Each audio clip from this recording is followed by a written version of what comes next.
Now that we have the full text chain from Jeffrey Goldberg of the Signal app scandal, how bad are the leaks for the Trump administration?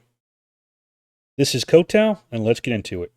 So, this is a follow up to my video yesterday covering the leaks of the Signal chat regarding the strikes on the Houthis that had happened 2 weeks ago. And we have a lot more information this morning now than we did previously, and some things have been cleared up nicely. First, after several statements by members of the Trump administration on Tuesday that the material discussed, specifically by Secretary Hegseth, is not considered classified, that has absolved Goldberg and the Atlantic magazine from really any fear of legal jeopardy from releasing it in full, including the critical piece from Secretary Hegseth on the alleged strike details. So that is exactly what they did. Now, Mr. Goldberg made a series of claims, and I'm going to go through each of them to try and judge how well they stack up with the evidence presented, and try to give some additional context as well to help explain it. Now, the rest of the material has already been covered on this text chain in my previous video yesterday, so I'll leave a link to that in the description. So this is just really the new material, specifically Hex's post right before the strikes. Now, to rehash briefly, Mr. Goldberg describes the Signal thread as containing, and I'm quoting here, operational details of forthcoming strikes on Yemen, including information about targets, weapons the U.S. will be deploying, and attack sequencing. Now, this post he's referencing was made by Hegseth and made a few hours, specifically 11:44 Eastern Standard Time, prior to the first strikes being conducted around 1400, a little bit later, 2 o'clock-ish.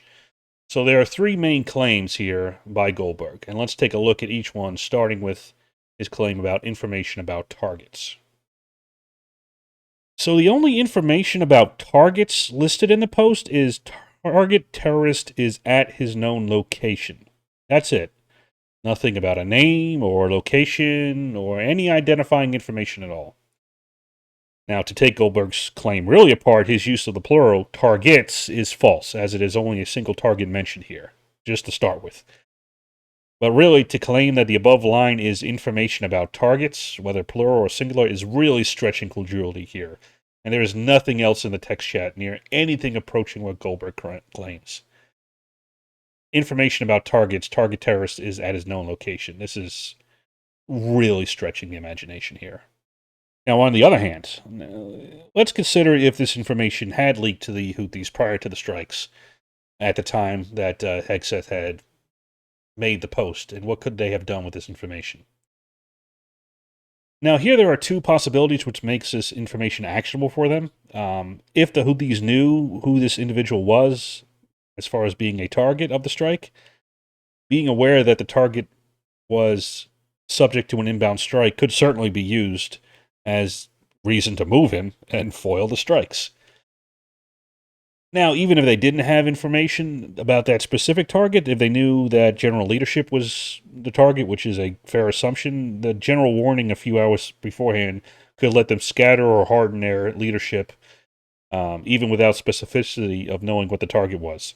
But this is getting kind of deep into the weeds here. But basically, that information could still be used by them if they had it to foil the strikes potentially. Now, the thing is about intel is that it's all in pieces, and you never really know what the other side is working with. So, it might have been just this piece about, okay, strike is inbound, or we know a terrorist is at a location. But then another leak or another source could tell them, hey, this guy is a high-value target, and they know they're going after him. So they say, hey, target terrorist, and if they know, hey, it might be this guy or these few people, that information could still be used. So when you have an intel leak, it's not about, okay, the whole package is there. Sometimes just a piece of it can be critical if you lay it in with other pieces of information. So for the second claim, Goldberg claims that the post contains information on weapons the U.S. would be deploying. So I'm going to be very specific here. The only weapon system mentioned in the post by Hegseth is the Tomahawk missile. That's it. Now, two other platforms, the F-18 aircraft and the MQ-9 Reaper drone, are mentioned, but those are specifically platforms, not weapon systems. You might think I'm being pedantic here, but hey, I'm looking at this claim very specifically as to whether or not he's actually saying what he says it says. Now, platforms deliver weapons. They are not weapons themselves.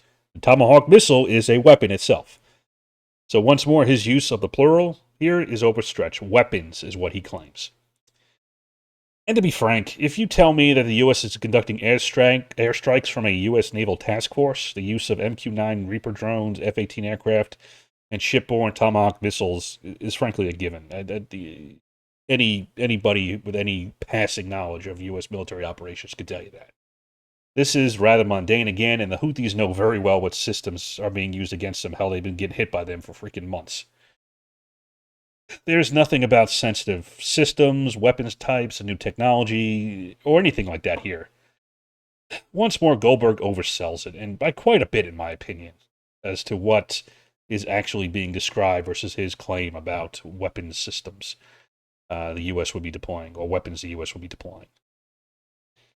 Now, on the other hand, again, if the information was to be leaked, could it be useful to the Houthis prior to the strike? Potentially, as it may aid in their air defense capabilities to try and identify inbound targets, and knowing what those targets specifically are, at least as far as a system. Is it a missile?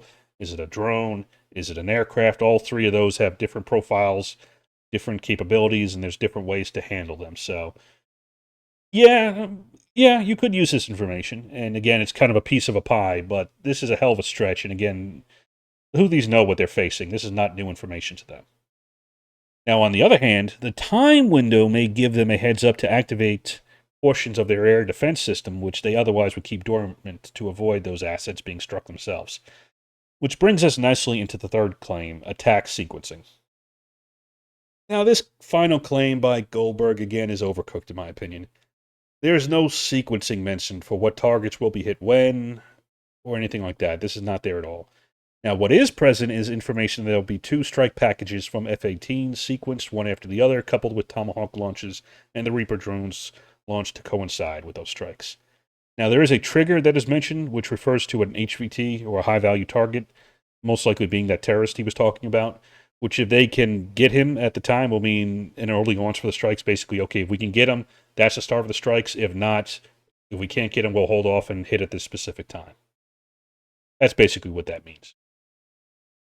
Again, though, this is a general and mundane information, and there are no specific details, or specific details, I should say, on a sequence plan, which would be something akin to, think about, okay, first we will hit building A at X time by this asset with this weapon system, then we'll go after bunker B at this time with this asset, with this weapon system, and so on and so forth. If you're talking about an attack sequencing, that's what I'm looking for. This is, hey, package will launch at this time, package will launch at that time. That gives you very general information, but attack sequencing, this is not.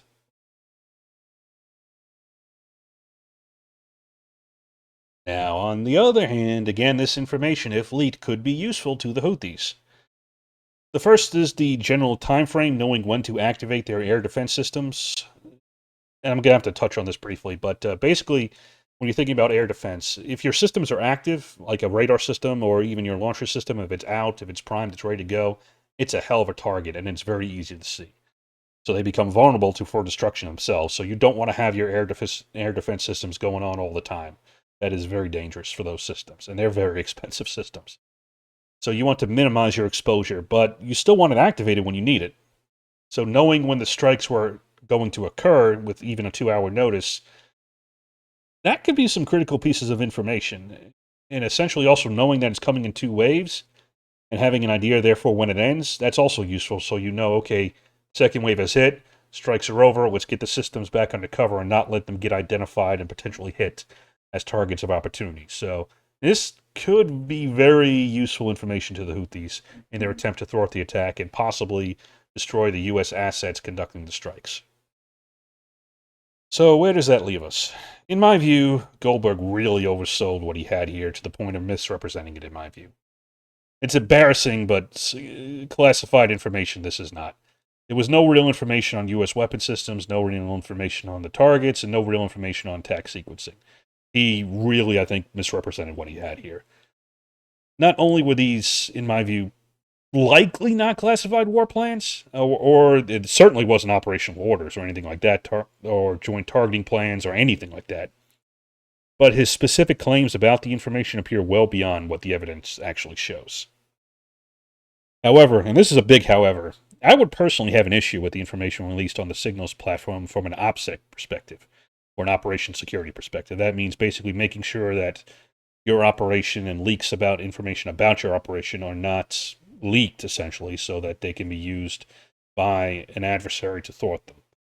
Now, Secretary Hegseth claims in the post or the thread that we are currently clean on OPSEC, which I take to mean, at least I hope it means, that he had an independent review of the information he posted here to make sure he did not violate OPSEC with this post.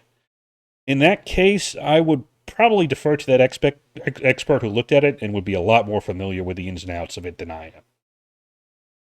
On the other hand, I'll have to be honest, based on my reading of the material and my basic analysis of it and the experience I had, some of the information here would, in my view, potentially violate OPSEC and could conceivably endanger the operation and the service members and systems engaged in it if it did leak to the Houthis, which again, if it's signal, you really shouldn't be discussing anything approaching OPSEC on that system. This is boneheaded and it is potentially dangerous. I'll be honest. I think Goldberg here oversold what he had here, but that doesn't mean that I think the Trump administration is blameless here. I think this is damaging and not good. I'm not a fan of this.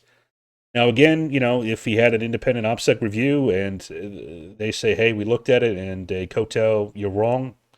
I'm wrong. Cool. I got it. But at least I would not have recommended posting these details before the strike began. But also, as I said yesterday, you could have had the same effect, that is Hegseth posting after the strikes were finished, going over these things, and it really wouldn't have mattered. So again, I kind of see Goldberg as overselling what he had, but I don't know.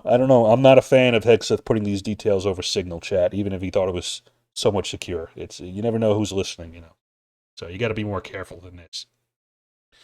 But what do you all think? Let me know in the comments below. This is Kotal, and thanks for watching.